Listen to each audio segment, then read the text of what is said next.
जी अस्सलाम वालेकुम नाजरीन। आज के वीलॉग के साथ शेख बिलाल फ़ैसल एडवोकेट आपके साथ हाजिर है। आज नाजरीन जो मैं वीलॉग लेके आया हूँ जिस पे मैं लबकुशाई करने लगा हूँ वो बहुत इम्पोर्टेंट टॉपिक है। आजकल जिस तरह आप जानते हैं कि एग्ज़ाम्स जो हैं वो सर पे हैं सारे स्टूडेंट्स के। बीए बीएससी की मैं बात कर रहा हूँ और मास्टर के स्टूडेंट की बात कर रहा हूँ। चूँकि एग्ज़ाम्स का जो फ़ियर होता है या पैनिक होना, एंग्जाइटी फ़ील करना हर स्टूडेंट्स के लिए आल्दो बराबर होती है। लेकिन जब डिग्री क्लासेस हों, बीएस के स्टूडेंट्स हों, बीएससी के हों, बीए के हों या मास्टर के स्टूडेंट हों, उनके लिए बहुत ज़्यादा प्रॉब्लम होती है। आज की मैं इस वीडियो में आपको जो बताने जा रहा हूँ वो ज़्यादातर स्टूडेंट्स का जो एग्ज़ाम फोबिया है, जिसको फियर फोबिया भी कहते हैं, ठीक है, बहुत कन्फ्यूजन फोबिया भी कहते हैं। लैक ऑफ कॉन्फिडेंट की वजह से बहुत ज़्यादा प्रॉब्लम्स आते हैं। स्टूडेंट्स पैनिक कर जाते हैं, एंग्जाइटी का शिकार हो जाते हैं, बहुत ज़्यादा वरीड होते हैं। उनको एग्ज़ाम आ रहा होता है, बिल्कुल ठीक लिख सकते हैं वो, लेकिन एग्ज़ाम के फियर की वजह से उनके जहन से सारी बातें जो है वो मिस हो जाती हैं। आज इसी पे बात करेंगे। सबसे पहले मैं स्टूडेंट्स को ये बताना चाहूँगा, just believe on your self and your god as well. और उसके बाद बीइंग अ मुस्लिम, जब भी हम एग्ज़ाम्स देने जाते हैं तो हमें जो है वो दुआ पढ़ के एग्ज़ाम जो है वो स्टार्ट करना चाहिए। लेकिन उससे पहले 1 महीना पहले, 15 दिन पहले, 20 दिन पहले जो हम प्रिपरेशन कर रहे होते हैं उस पर मैं थोड़ी सी बात करना चाहूँगा। फॉर एग्ज़ाम्पल, सबसे पहले उन स्टूडेंट्स की बात करते हैं जो सुबह सुबह उठने के आदी हैं, और उन स्टूडेंट्स की बात करूँगा जो लेट नाइट पढ़ने के आदी हैं। आपको एग्ज़ाम्स की वजह से किसी भी सूरत अपनी जो रूटीन है उसमें बिल्कुल चेंज नहीं करना। अगर आप रात को बेहतर पढ़ सकते हैं, वो इफ़ेक्टिव है आपके लिए, तो आपको चाहिए आप रात को ही पढ़ें। और ड्यूरिंग एग्ज़ाम जो है वो आप अपनी उसी हिसाब से जो है वो अपनी नींद को बरकरार रखें। You will get good enough sleep as well. आपको अच्छी नींद की ज़रूरत है। अगर आप सुबह सुबह उठ के अपना टाइम मेंटेन कर सकते हैं, मैनेज कर सकते हैं, तो आप उसमें करें। उसके बाद स्टूडेंट्स नेक्स्ट मरहला जो आता है वो आपकी टाइम बिल्डिंग होती है, टाइम मैनेजमेंट होती है। फॉर एग्जांपल, इन बीए और BSc part 1 exams you will face 5 exams as well. There are 2 compulsory subjects and the rest of 3 subjects are elective. तो आपने उसको किस तरह गो थ्रू करना है ये आपने सीखना है। सबसे पहले आप फॉर एग्जांपल आप समझते हैं कि आप पाक स्टडी में और पार्ट 2 वाले इंग्लिश में, इस्लामियत में आप जो हैं वीक हैं, आप उसके लिए 2 आवर टाइम रख लें, ठीक है।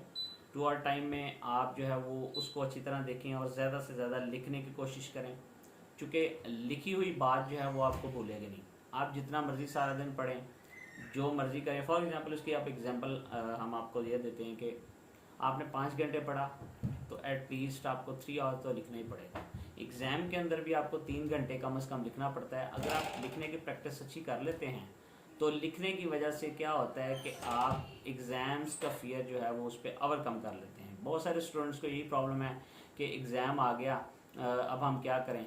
एग्ज़ाम देखें, जब पेपर शीट्स बढ़ रही होती हैं और जो आंसर शीट होती है वो आपको मिल रही होती है, आप जो है आपका दिल धक धक कर रहा होता है, तो वही वो टाइम होता है। आपके फर्स्ट जो 5 मिनट हैं that are very important to you. उस पर जिस बंदे ने ओवरकम कर लिया वो पूरे एग्ज़ाम में बड़े अच्छे तरीके से जो है वो ओवरकम कर लेता है। हमारे यहाँ पे चूँकि प्रैक्टिस नहीं है इस तरह से स्टूडेंट्स को सिखाने की, बताने की, तो स्टूडेंट्स को चाहिए कि जो है वो ये जो बातें मैं आपको इम्पोर्टेंट बता रहा हूँ इसको मद्देनज़र रखते हुए अपनी एग्ज़ाम की तैयारी भी करें, और इसी तरह अपने एग्ज़ाम्स का जो फियर है वो उसके ऊपर ओवरकम करें। स्टूडेंट्स, जो कॉन्फिडेंस होता है, एक तो फर्स्ट ऑफ ऑल तो होता है कि आपका लैक ऑफ कॉन्फिडेंस, वो क्या करता है, वो आपको ब्लॉक कर देता है। और ओवर कॉन्फिडेंट एक चीज़ है कि मुझे सब कुछ आता है, इस चक्कर में भी आप अपना सारा पेपर जो है वो खो देते हैं। एक जो बैलेंस आपको बेसिकली आई मीन टू से रखने की बहुत ज़्यादा ज़रूरत है कि आप बैलेंस जब रखेंगे अपने हर एग्ज़ाम में और अपने बैठने में, उठने में एग्ज़ाम के दौरान, तो आप जो है वो पेपर को अच्छी तरह फेस कर लेंगे। चूँकि बहुत सारे ऐसे स्टूडेंट्स हैं जो हमारे यहाँ पे प्रॉब्लम देखी जाती हैं कि स्टूडेंट्स को जो है वो ड्यूरिंग एग्ज़ाम जो है कुछ को फ़ीवर हो जाता है, कुछ को जो है वो स्टमक प्रॉब्लम निकल आती है, कुछ को कुछ हो जाता है। ये बेसिकली एंग्जाइटी और पैनिक होने की वजह से ऐसा होता है। तो आप उस पर इसी तरह ओवरकम कर सकते हैं कि आपने उसको फेस करना है। फेस किस तरह करना है? फेस इसी तरह करना है जिस तरह मैं आपको बता रहा हूँ, ठीक है। आपकी जब प्रिपरेशन अच्छी होगी, आपने तैयारी अच्छी की होगी, तो आपको बिल्कुल भी एग्ज़ाम जो है वो कुछ नहीं कहेगा। आप उसके अंदर बिल्कुल आसान सुकून से बैठें, आपका कोई एग्ज़ाम में कोई पेपर नहीं छीन सकता, आपका कलम जो है वो बिल्कुल रुकना नहीं चाहिए। और वो किस तरह नहीं रुकेगा? जब आपकी अच्छी तैयारी होगी। फॉर एग्जांपल कुछ स्टूडेंट्स के साथ इस तरह होता है कि उसने बहुत अच्छी तैयारी की है, लेकिन एग्ज़ाम के अंदर जाकर उसको वो क्वेश्चन भूल गया। ये किस वजह से हुआ? चूँकि उसको बहुत ज़्यादा कन्फ्यूजन थी, उसको बहुत ज़्यादा फियर था। He is afraid of that thing as well. तो अफ्रेड होने की वजह से क्या हुआ? उसका जो एग्ज़ाम है वो फारिग हो गया। उसने फिर क्या किया? उसका वो क्वेश्चन रह जाता है, फिर वो क्या होता है, पास नहीं होता, सप्ली आ जाती है या उसके नंबर कम होते हैं। दूसरे स्टूडेंट्स में यहाँ पे आपको ये भी मोटिवेशन देना चाहता हूँ, I want to encourage you people as well, कि देखें failure is a part and parcel of human life as well. Failure जो है वो हमें कुछ सिखा के जाता है, और मज़ा भी तभी है कि अगर फेलियर या फेल हो जाएं तो उससे हम सीख के आगे बढ़ें, ये नहीं कि खुद को स्टक करके वहीं पे रुक जाएं, ठीक है। ऑब्वियसली जो कुछ आपने किया होता है वो उसी का कॉन्सिक्वेंस होता है, नतीजा होता है। कुछ स्टूडेंट्स को होता है जी कि हम रिजल्ट के से पहले जो है वो दुआएं शुरू कर देते हैं। रिजल्ट के लिए बहुत परेशान है, जो 3-4 माह बाद आना है या 2 माह बाद आना है। जो एग्ज़ाम आप दे रहे हैं उसके लिए आप इतने परेशान नहीं हैं, कॉन्सिक्वेंस पे आप पहले पहुंच जाते हैं। जो आप इनिशियल स्टेज है उसको आप प्राइमरीली ड्यूटी जो है वो आप छोड़ देते हैं। No, this is not good for you. आपको क्या करना है? आपको प्रिपरेशन अच्छी तरीके से करनी है। जब आप प्रिपरेशन अच्छे तरीके से करेंगे तो आप जो है एग्ज़ाम में परफॉर्म अच्छा कर पाएंगे। फॉर एग्ज़ाम्पल, जिस तरह मैं आपको एग्ज़ाम्पल दे रहा था पहले भी, कि आप एग्ज़ाम में किसी में सप्ली आ जाती है, डोंट वेस्ट योर टाइम। आप नेक्स्ट टाइम, नेक्स्ट ईयर ज़्यादा अच्छे तरीके से उभर कर सामने आएँ और उसको ओवरकम करें और उसमें ज़्यादा मार्क्स लें। अल्लाह ताला ने आपके लिए कुछ ना कुछ ज़रूर रखा होगा, ठीक है। God will always bless you, बहुत ज़्यादा ब्लेस करेगा आपको। इस चूँकि मेरा ये मानना है कि लैसल इंसान इल्ला मा सआ, कि जो शख्स जिसके लिए जितनी कोशिश करता है उसके लिए वही कुछ है, जो कोशिश नहीं करेगा उसके लिए कुछ नहीं है।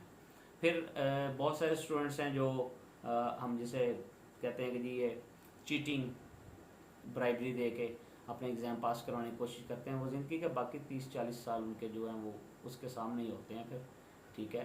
तो इस चीज़ से परहेज़ करें, कोई भी ऐसा कंटेंट ना लेके जाएं साथ जो आपको प्रॉब्लम करे।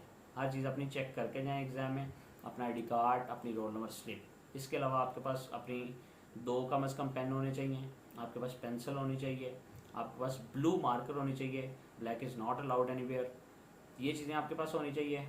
बहुत सारे स्टूडेंट्स क्या करते हैं सॉरी, उसकी डिज़ाइनिंग में टाइम बहुत ज़्यादा वेस्ट कर देते हैं पेपर प्रेजेंटेशन बनाने में, और आपका टाइम जो है वो फारिग हो जाता है, कंज्यूम कर रहे होते हैं आप टाइम। ऐसा नहीं करना, उसने आपकी कोई इतनी डिज़ाइनिंग चेक नहीं करनी होती। आप पेपर एज इट इज़ जो लिख लेंगे उसी के मुताबिक जो है वो आपको मार्क्स मिलेंगे।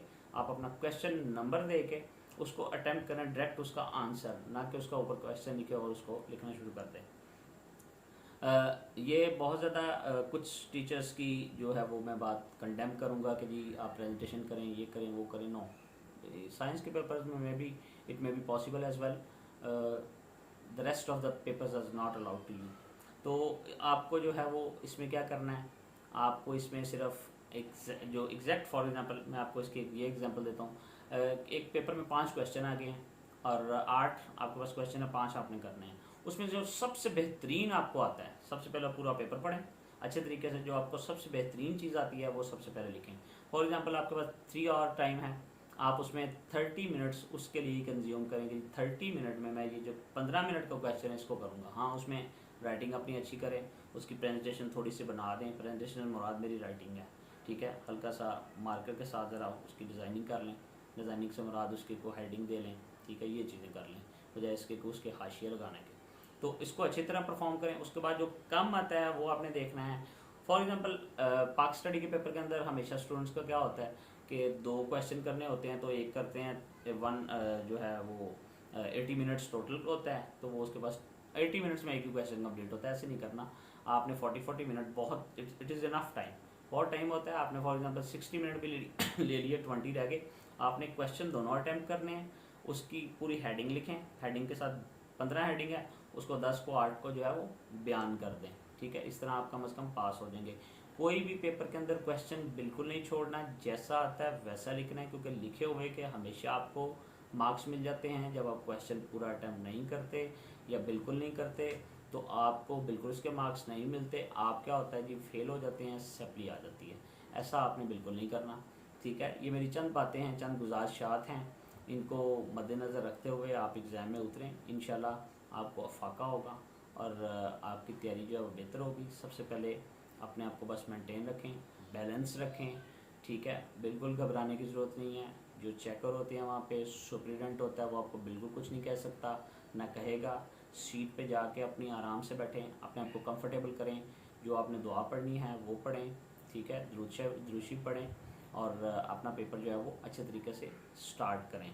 तो ये चीज़ें आपने चंद हैं जो करनी हैं। तो स्टूडेंट्स, उम्मीद है आपको मेरी आज की वीडियो पसंद आई होगी। कोई क्वेश्चन हो इसके बावजूद तो आप कमेंट बॉक्स में पूछ सकते हैं, मैं आपको आंसर करूँगा। थैंक यू वेरी मच दोस्तों।